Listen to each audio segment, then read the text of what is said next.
Olá, internautas, meu nome é Alan Alex, sou editor do Painel Político.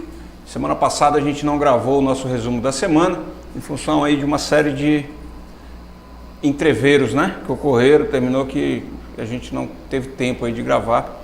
Mas hoje nós estamos de volta e com a pauta aí bem extensa, E a gente começa a semana, começa o programa falando sobre uma notícia aí que bombou no Painel Político esta semana. Falando em Painel Político, se você ainda não visitou a nossa página, vai lá, painelpolitico.com, e também acompanha a gente aí nas redes sociais, E antes de você ver o vídeo, esse bate-papo nosso aqui, dá um likezinho aí no seu player do YouTube, E se inscreve no nosso canal aí que toda semana tem um assunto bacana, que a gente está tratando. E a gente começa aí, como eu falei, falando a respeito da matéria que foi campeã de audiência, que é um convite feito, Murilo, nosso comentarista aqui, advogado, comentarista, doutor Murilo, o deputado federal Lindomar Garçom, do PRB, aqui de Rondônia,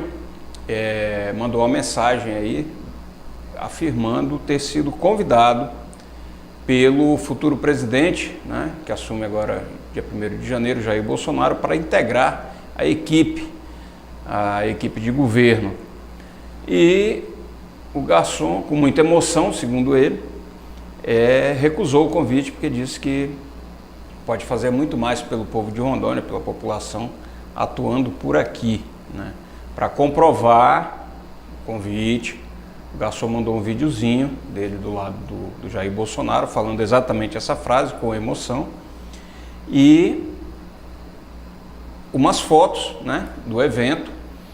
E eu fico me perguntando qual seria o papel do Lindomar Garçom nesse governo do Jair Bolsonaro, Murilo. Bom, há de se levar em consideração que as pessoas estão dizendo que isso é uma trucagem, Final de mandato, a gente precisa mas se valorizar. é bom lembrar, o Garçom fez um discurso hoje, quinta-feira, O Garçom num fez evento e tudo mais, dizendo que isso é verdade. Confirmando, dizendo que não aceitou em função... O que os rondonienses comuns estão se questionando se de fato isso existiu, Por parte do Garçom, ele vai afirmar e com certeza vai continuar afirmando isso. Agora, se realmente houve esse tipo de situação, ele está mais importante que o Magno Malta, Pois é. Aliás, o Magno Malta foi substituído pela assessora dele, Foi interessante essa. O Magno Malta passou 3 dias se escondendo da jornalista do The Intercept Brasil, que percorreu o Espírito Santo atrás dele, a Amanda Audi. No avião. E quando ela estava indo embora, do Espírito Santo, eis que ela encontra com o Magno Malta dentro do voo. E lá ela fez uma entrevista com ele, e o ex-senador, que, enfim, fez, desfiou seu rosário de queixas e mágoas, Isso aí ainda vai... Mas ele disse que não tem mágoa nenhuma, que está tudo certo, que Deus revelou para ele, que é aquilo, que agora ele vai se dedicar ao centro de recuperação dele e à música, E ao netinho, Netinho de 2 anos, que, segundo ele, fala mais do que a boca. Para quem não sabe, Magno Malta é um cantor gospel, lá capixaba. Pois um cantor gospel. Eu não sabia. 30 anos no Senado, ninguém imagina que o cara é um cantor. Pois Mas o Magno não Malta sabia. Ainda é cantor. Eu não sabia. Agora vamos vir aqui para Rondônia, Essa semana teve uma notícia que ela é muito boa para todos nós. Um projeto de lei do deputado estadual Hermínio Coelho, que vai fazer falta na Assembleia Legislativa, tenho certeza disso. O Hermínio não foi reeleito, mas ele apresentou um projeto de lei que foi aprovado essa semana, que impede o Detran e a Polícia Militar de apreender os veículos que estão com IPVA em atraso, O que é realmente uma coisa absurda, Murilo? Porque existem outros mecanismos para o Estado cobrar, Serasa está aí para isso, Serasa está aí para isso, dívida ativa, tudo. Você tem vários e vários ienes meios. E no caso de servidores públicos, inclusive, o bloqueio de salário, Qual que é o grande problema disso tudo? Você apreende um carro, joga no pátio e começa a cobrar diária por aquilo. Exatamente. Se o Só que sujeito não pagou o PVA, como é que ele vai Pois pagar? é, aí nós estamos falando de uma média de... Normalmente é um carro já bem antigo, né? Se você passa nesses pátios, você vê poucos carros novos. Você vê carros antigos, já com certa idade, com valor bem pequeno. Nos pátios jogado ao relento, porque não é asfaltado, cimentado, não tem cobrimento. Inclusive tem mato. E de vez em quando pega fogo, já pegou duas vezes, né, nos últimos meses. Inclusive, em alguns relatos, a própria polícia disse que foi criminoso. Exatamente. Nos últimos dois, a polícia, no E foram dois, final do inquérito policial, sequência, praticamente. exatamente, disse que foi criminoso esses incêndios, foi provocado. Mas enfim, e aí a gente tem, o cara tem um carro que vale, sei lá, 5 mil, 10 mil, 2 mil de IPVA para pagar, ele não vai pagar nenhum nem outro, o carro vai ficar lá, vai para leilão, não vai ser leiloado, porque não vale a pena para ninguém.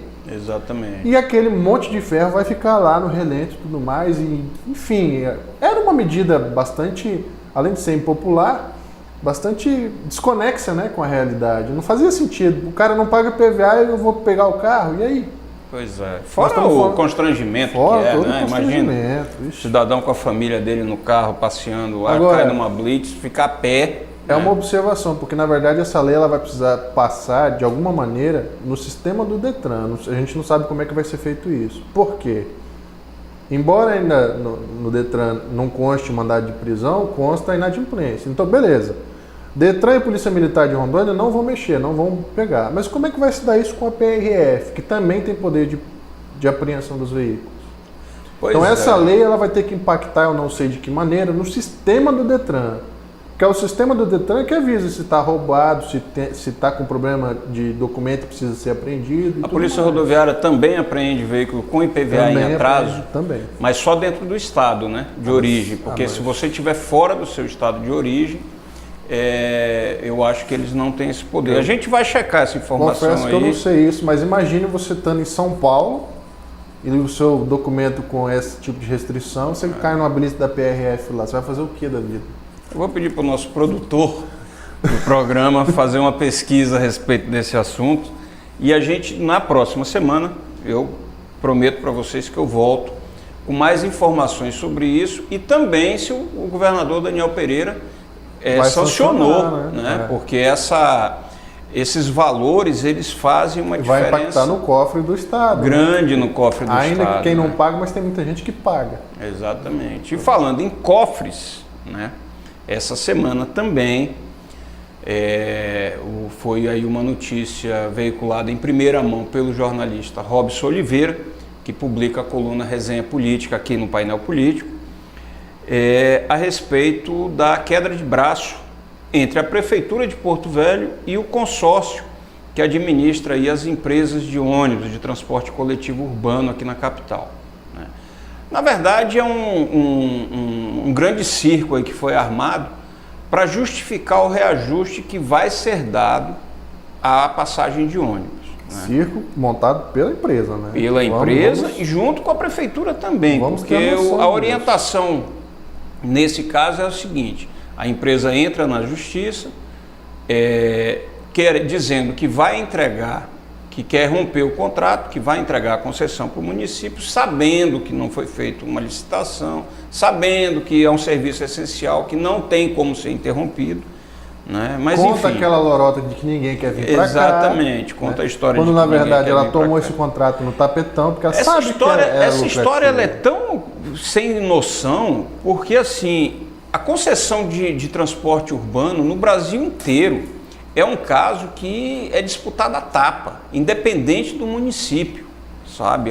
Então assim, não faz o menor sentido essa historinha de que não dá lucro. Dá lucro sim, e muito.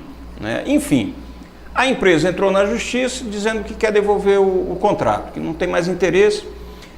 O que vai acontecer na verdade? O prefeito não quis bancar esse reajuste no primeiro momento, porque sabe que é uma medida impopular, a gente está numa crise horrorosa. E a gente já está na metade do mandato dele para frente. Exatamente, isso vai sobrar exatamente para o judiciário, que vai fazer as contas, e a gente está aí com o diesel, né, também aí quase no preço da gasolina. As empresas, nesse ponto, também há que se levar em consideração que eles têm razão, eles também acumulam aí uma série de gastos, né, entre combustível, pneu, pessoal, aí tem os descontos de idosos, estudantes, enfim, tudo isso aí também impacta, né? E lógico, é uma empresa que quer ter lucro, e quando você mexe no lucro, o sujeito... Existe uma medida para isso, em alguns estados já acontece. As concessionárias de transporte público, não entra o rodoviário, mas de transporte urbano, coletivo. Transporte urbano, coletivo. Em alguns estados, salvo engano, em São Paulo, Rio de Janeiro, Espírito Santo, em outros dali do Sudeste, existem leis estaduais que isentam essas empresas do ICMS, que se a gente for transportar para Rondônia, são 17% no valor agregado. Então o que essas empresas fazem para lá? Elas têm o próprio posto de combustível e compram o combustível direto da Petrobras com isenção de ICMS. Isso já é uma grande ajuda. Uma margem, né, de diferença de valores que poderia estar ajudando a empresa. E o impacto disso no cofre do Estado é mínimo. Mínimo, né? Mínimo. Até porque não tem custo. Você só deixa de arrecadar uma certa parte. Talvez seria uma saída, né? Mas a empresa está dando essa truncagem e distribuiu por vários órgãos de imprensa com esse sentido. Ele quer levar a população para dizer, olha, a gente precisa aumentar. A prefeitura não quer aumentar, a empresa diz que precisa, joga para o judiciário aumenta. E quem paga o pato? O povo. Como sempre. Como sempre. Que, aliás, falando em transporte, olha, nós estamos fechando o ano de 2018. Os alunos da rede municipal de ensino da região ribeirinha ainda estão no ano letivo de 2017. E meio. E não vão fechar o ano letivo de 2018 pelo simples fato de que eles não têm transporte, né? Continua sem transporte, continua aquela confusão. A prefeitura não se mexeu. Aliás, a prefeitura se mexeu essa semana para fazer um show aí com o cantor Daniel, né? Mas o transporte dos alunos, que é bom, nada. Mas a polícia está se mexendo, tá? A Operação Ciranda continua, a investigação continua em pleito e a gente deve ter resultados, não vai demorar muito. Tomara, né? Tá. Tomara, porque essa situação ela tem que ser resolvida e tomara que pegue aí, de fato, todos os responsáveis, sejam eles de empresas, sejam eles do município, responsáveis pela prefeitura, sejam ex-gestores, sejam, né, advogados, porque existe seja um caso lá quem for, nessa situação. Essa situação é absurda, porque realmente, né, deixar as crianças atrasarem, perderem um ano letivo inteiro, na verdade estão perdendo 2, né, por falta de transporte, com perdão da palavra, é uma sacanagem, né? E eu não vou falar um palavrão aqui porque... E nesse caso, já não, aí eu isento um pouco a empresa com relação a isso. Já é um problema de prefeitura, né? Que não consegue licitar, não consegue fazer um contrato, quer que eles trabalhem de boca, o que é completamente vedado pela nossa legislação. Essa história é totalmente mal contada, é um absurdo. É um absurdo que o Ministério Público ainda não acionou aí para mandar prender meio mundo. Enfim, vamos aguardar o resultado dessa operação.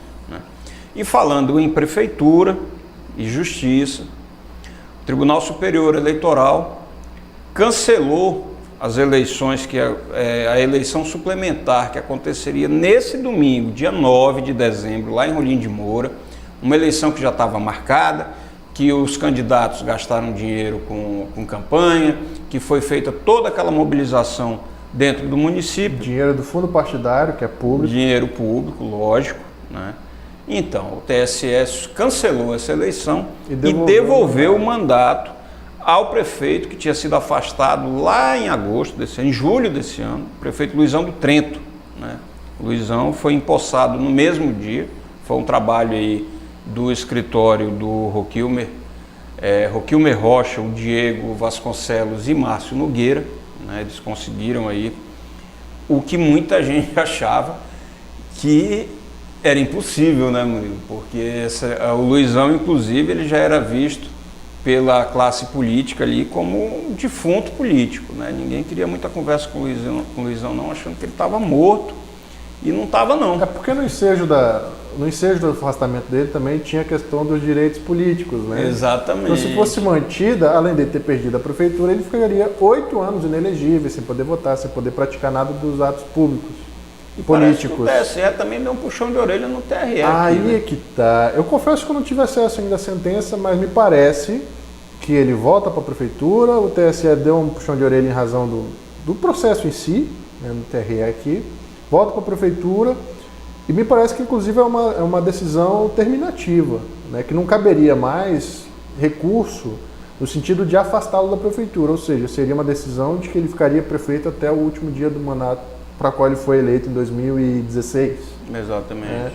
E aí, como a gente teve acesso a isso hoje, ainda estamos tentando questionar e saber se isso também, se esse mesmo entendimento entraria naquela região próxima de Rolim de Moura, que é Pimenta Bueno, que tem exatamente a mesma situação. Foi tentado, mas não deu certo. Ali eu vi uma decisão, tentaram também em Pimenta e a coisa não funcionou. Na próxima semana a gente fala sobre o caso. Agora é estranho, né? Me parece que há uma similitude entre os casos, mas juridicamente tem entendimentos para um, entendimentos para outro. Pois é, acompanhemos, né? E falando em justiça e em mandatos, nessa quinta-feira foram julgadas as contas do ex-prefeito Mauro Nazif pelo Tribunal de Contas do Estado, que poderiam custar o seu mandato, né? Ele foi eleito deputado federal e tinha muita gente aí de olho nesse julgamento do Tribunal de Contas, porque caso as contas fossem rejeitadas, havia a possibilidade do Mauro não assumir o mandato de deputado federal, mas as contas foram aprovadas com ressalvas, mas foram aprovadas, então ele segue aí no mandato, né, vai assumir o mandato para o qual foi eleito. Né. E quer concluir alguma coisa nesse assunto? Acho muito claro. Então, e o grande assunto no Brasil inteiro dessa semana foi um caso bizarro, né, envolvendo o Grupo Carrefour. Carrefour, um dos maiores grupos empresariais aí de supermercado, uma das maiores redes de supermercado do mundo, né, uma rede multinacional, né, uma rede francesa multinacional. Aqui no Brasil ela tem supermercados aí espalhados no Brasil todo. E para quem não sabe, o Atacadão faz parte do grupo também, né? E o Carrefour vende no varejo. Então, lá em Osasco, numa unidade do Carrefour, tinha um cachorrinho, um vira-lata que rodava ali pelo supermercado, já era conhecido, né, do pessoal que frequentava lá e inclusive dos funcionários. Mas um gerente teve a ideia, né, genial de pedir para o segurança dar sumiço no cachorro. O Carrefour emitiu uma nota dizendo que não foi bem assim, mas enfim, o resultado disso foi que o segurança espancou o animal com uma barra de ferro e ainda o envenenou. Né? Foi feito aí os veterinários fizeram um laudo no animal e descobriram que foi uma hemorragia, né, em função das pancadas e do envenenamento. E o caso repercutiu nas redes sociais no Brasil inteiro, gerou comoção, tá assim uma coisa. Os prejuízos à imagem do Carrefour ainda estão sendo contabilizados, né? Os prejuízos, tanto à imagem quanto o prejuízo financeiro disso, né? Porque está rolando aí um boicote, enfim, as pessoas se indignaram. Com razão, porque é uma coisa covarde, né? E uma total falta. Eu escrevi 2 artigos a respeito disso. Né? É um crime moral e é um crime jurídico, inclusive. Né? Agora, sinceramente, quem vai pagar o pato disso tudo é o coitado de segurança, que é um mandado. Pois é, né? Só que ordens, elas devem ser cumpridas até certo ponto. Tá entendendo? Né? Assim, eu acredito que civilmente... Essa criança, esse ordenamento cego... Né? É isso que a gente tem que questionar, né? Eu acho que civilmente o Carrefour deve ter algum tipo de situação que vai ter que enfrentar, mas no final das contas quem vai pagar o pato é o segurança que estava lá sob ordens, né? Agora, é como eu digo, é como você mesmo disse, é sempre um gerente... um gênio, né? Com as ideias mirabolantes. Olha, eu escrevi 2 artigos a respeito desse assunto que estão no LinkedIn, né? Que foram publicados lá, porque é uma rede aí que trata de questões empresariais, então eu abordei o tema pelo lado empresarial. Na primeira, chamando a atenção a respeito do episódio em si, né, e dos danos causados. E na sequência disso, né, esse episódio aconteceu, eu acho que na segunda-feira, na quarta-feira, em Belo Horizonte, Uma outra situação, que aí eu fiz um link entre as duas, mas observando que não tem nada a ver um caso com o outro, é apenas a questão empresarial disso, né? A falta de visão do Carrefour. O que aconteceu em Belo Horizonte, na região de Lourdes, que é uma das áreas mais nobres de Belo Horizonte, lá tem restaurantes de luxo, lojas caríssimas, enfim. Um catador de latinha que estava passando por lá, que aliás ele opera naquela região, ele parou num restaurante, né, um restaurante de luxo, daqueles que tem mesas na calçada, e resolveu que ele ia almoçar lá. Então ele sentou-se à mesa, pediu o cardápio, os garçons atenderam, né, ele ainda tomou um vinho. Com ressalvas, os próprios garçons, eu vi uma reportagem televisiva, os próprios garçons atenderam, mas com ressalva. Exatamente. Natural. Atenderam. Natural. Atenderam, né? Sem discriminar, se fosse no Carrefour talvez tivesse sido expulso, né? Mas enfim, o cidadão sentou, almoçou, quando ele foi pagar a conta, o proprietário do restaurante disse que ele não precisava pagar a conta não, que era uma cortesia. E mesmo assim ele insistiu para pagar, o proprietário então cobrou a quantia simbólica de R$10, sendo que a conta dele tinha dado algo em torno de R$120. Duas mulheres que almoçavam no restaurante, uma delas fotografou e narrou o episódio no seu perfil no Instagram, né? Como o perfil dela é fechado, uma amiga viu, printou, compartilhou. A coisa viralizou no Brasil inteiro, né? Um ato de cidadania do restaurante, enfim, né? Um ato atípico, normalmente a tendência é que expulsem essas pessoas, né? E o restaurante está lucrando com esse ato, né? Que não foi nenhuma coisa assim, uma estratégia, não foi nada disso, né? Inclusive vários artistas, eu vi hoje no Instagram, vários dizendo que quando forem a Belo Horizonte vão fazer questão de visitar o tal do restaurante, chama Bem-vindo o restaurante. O que a gente tira dessa situação, né? É que as empresas elas precisam ficar atentas a essa questão de treinamento de pessoal, principalmente incutir na mente dos seus colaboradores a questão do bom senso. Esse segurança do Carrefour, ele recebeu uma ordem, a ordem era tirar o animal de lá, né? Daquela redondeza. Não sei se o gerente mandou que ele matasse o cachorro, enfim. Havia outras formas de ele lidar com essa situação, inclusive no artigo que eu escrevi eu falei que uma das alternativas seria vestir um colete do Carrefour no animal, que certamente muita gente teria fotografado. Chamaria atenção. E chamaria atenção. Já temos exemplos nesse sentido. Né? Então, assim, a falta de treinamento, a falta de bom senso, principalmente, ela impera, né?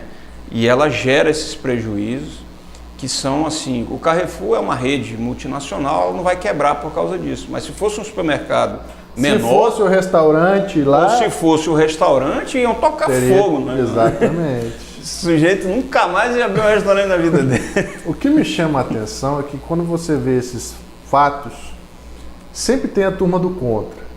Lógico. A questão do cachorro, aí apareceu uma outra vertente trazendo foto de gente que foi assassinada e tudo mais. Estamos dando atenção para um cachorro, não damos atenção para a vida do ser humano.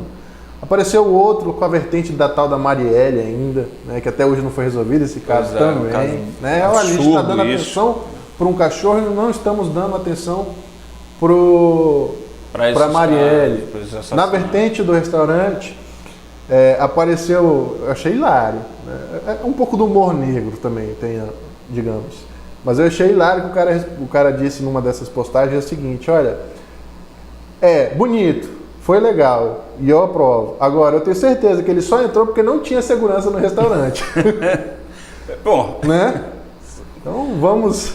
Eu conheço a região de Lourdes, em Belo Horizonte, eu vou falar uma coisa para você, lá tem segurança e muita, viu? Muitos seguranças que fazem, eles ficam ali posicionados, não na frente do estabelecimento. Na porta, né? Mas eles ficam ali na e é uma esquina, região, é como se fosse os Jardins de São Paulo, que é a mesma coisa também. O Lourdes é a região dos Jardins de São Paulo, vamos dizer assim. O fato foi bonito, uma coisa, um ato humano ali daqueles funcionários do restaurante e tudo mais. Na verdade, prevaleceu o bom senso. Que se repitam esses... Porque o dinheiro do cara, ele não é diferente do meu dinheiro ou do dinheiro de qualquer um, não. A diferença ali talvez fosse o perfil dele que não se encaixava, vamos dizer assim, no ambiente, né? Mas a gente vive num país onde você, cidadão, se você não está roubando, não está fazendo nada errado, você tem todo o direito de sentar num restaurante, ou entrar num banco, ou seja lá o que for. E é por isso que os capitalistas mais capitalistas que existem no mundo dizem que o dinheiro não tem rosto. Exatamente, né? Exatamente. Mas sabe o que tem rosto, Murilo? Programa Mais Médicos. Está fazendo uma falta enorme nos municípios. Tá nada, teve mais de 20 mil inscritos. Teve mais de 20 mil inscritos, mas infelizmente a grandíssima maioria não compareceu. E por que o Bolsonaro não chamou esse povo, os patriotas? Pois é, essa é uma questão assim, lamentável que isso aconteça. Eu continuo na expectativa e torcendo muito, né, para que o governo federal consiga resolver esse problema. Como eu falei anteriormente, não me interessa se o médico é cubano, argentino, boliviano, não interessa de onde ele veio, né? O que interessa é que essas populações menos assistidas estavam recebendo atendimento há pelo menos aí 6 ou 8 anos, se eu não me engano, desse programa, e hoje elas estão totalmente desassistidas. E acredite, essa situação ela não vai ser resolvida. Nós havíamos falado isso aqui já. Aqui no Brasil tem cursos de medicina cuja mensalidade chegam a 15 mil reais.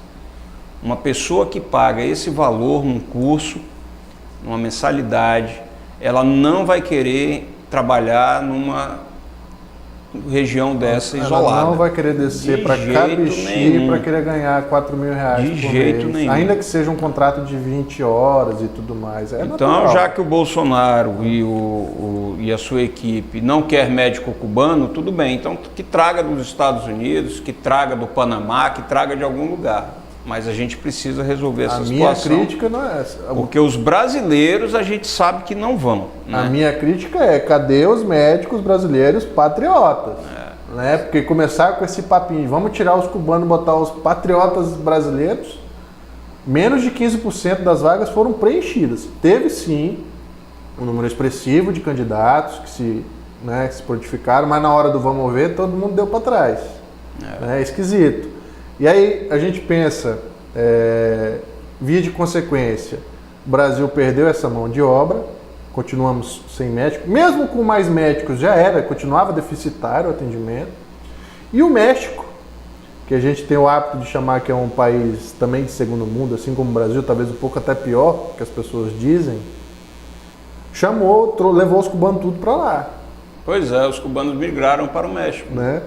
E assim, o que a gente chama de consequência é mexicano, com aquele problema todo com os Estados Unidos, com aquela ruma de gente, mais de 10 mil pessoas já estão acampadas ali perto dos muros para tentar passar para os Estados Unidos, já estão sendo atendidos, inclusive médicos do que era no Brasil, mais médicos. Então, e você que tem um pouco de curiosidade a respeito da América Central, tem uma reportagem interessantíssima na BBC, no site da BBC Brasil, que narra um episódio de uma equipe de reportagem da BBC, passou 4 dias naquela selva que faz a divisa ali entre Colômbia e Panamá, né, que é onde o pessoal está atravessando. É uma região absolutamente bizarra. Tem o número exato de pessoas que morreram naquela mata ali, naquela floresta, ainda não existem dados oficiais a respeito disso. Mas é impressionante o relato dos jornalistas a respeito dessa região, e eu fiquei impressionado como que tanta gente, né, se arrisca, se aventura, é muito desespero, é muita necessidade você largar o seu país, a sua casa, né, a sua vida, para se aventurar no meio de uma selva daquela e tentar a vida em outro país, sabendo que a probabilidade disso acontecer é praticamente zero. Né? Então, assim, eu acho que tem faltado muito em tempos de redes sociais que são construídas essas bolhas aí, tem faltado muito humanidade, sabe? Eu acho que as pessoas elas têm que se colocar um pouco no lugar das outras, né? E isso vale não só para esses imigrantes aí que estão percorrendo, né, deixando a América Central em direção aos Estados Unidos, como aqui mesmo no Brasil, onde a gente está aumentando aí a cada mês a quantidade de gente voltando para a linha abaixo da pobreza, né? São pessoas que estão indo para a linha da miséria. Segundo o IBGE, 54 milhões de brasileiros hoje já estão na... Pois que é um quarto da população. Um quarto, né, da população está abaixo da linha da pobreza. Então, assim... Vivendo com R$400 por mês, menos de R$10 por dia. Pois é, e eu vi um relato da jornalista Leilane Neubart, que é da Rede Globo, R$45. Tem famílias que vivem no Brasil hoje com R$45 por mês, acredite. Então, assim, as pessoas elas não vivem, né? Elas passam todas as dificuldades do mundo, fazendo bico, correndo atrás, tentando vender coisas em semáforo, enfim, é uma loucura. Aqui em Rondônia a gente ainda não tem esse problema, eu já falei isso, nós somos aqui um case de sucesso em relação à questão de ocupação, né? O estado de Rondônia não tem esse problema, mas regiões como o Paraná, Santa Catarina, São Paulo, a coisa está assim absurda, absurda em todos os níveis, viu, Murilo? Exatamente. Agora, Rondônia não era. A gente tem conversado nisso essa semana. É impressionante. Eu confesso que eu não sei falar do interior, porque faz quase um ano que eu não desço para o interior. Mas é impressionante como Porto Velho, de 2 anos para cá, começou a ter gente na rua. Impressionante mesmo. Você passa em praças, independente de Cracolândia ou tudo mais, tem pessoas morando em barracas na rua. E aí você tira o seguinte: hoje em Porto Velho, no centro, você não estaciona mais se não tiver nenhum bandeirinha ali querendo uma ajuda. Antes era uma coisa localizada, hoje já está generalizado. Generalizado, exatamente. Existiam pontos. Há 2 anos para cá, todos os pontos, agora toda esquina tem um flanela. É verdade. Né? Quando não é um flanela, é o pessoal no semáforo. O semáforo está quase um circo, né? E agora? Tem malabarista de todo tipo. E é engraçado no semáforo, porque você tem os malabares, tudinho que já era conhecido, você tem o vendedor de frutas, e agora você tem o vendedor de panelas e panos. Não, naquela esquina ali da 7 de setembro, com a Jorge Teixeira, do lado do supermercado ali, quando você para no semáforo, vem uma mini multidão em direção passando ali entre os carros, vendendo. E aqui no centro tudo. Você não estaciona mais se não tiver uma flanelinha. Infelizmente. Não sei se isso é bom, se isso é mal, mas comprova de que as pessoas, pelo menos, estão na informalidade, né? E estão vivendo com migalhas, porque a gente sabe que... Estamos na expectativa de um novo ano, um novo governo, vamos ver o que acontece a partir de 2019. Glória a Deus. Glória a Deus. Você que ainda não curtiu os nossos vídeos, a nossa página, as nossas redes sociais, vai lá, dá um clique, compartilha com os amigos ali, critica, elogia. Para você não custa nada, mas ajuda muita gente aqui, né? Dá um likezinho aí e se inscreve no nosso canal também, a gente está aqui toda semana. Aliás, se você quiser mandar sugestão de pauta, manda para o alan.alex@gmail.com, né? Ou para o WhatsApp 69992488911. A gente aceita de bom coração aí as sugestões, as críticas, né? E de repente você interage com a gente aí, né? A gente também, eu de vez em quando eu estou entrando aí, estou tentando organizar essa questão de entradas ao vivo na página do Painel Político lá no Facebook, né? Então visita a gente lá.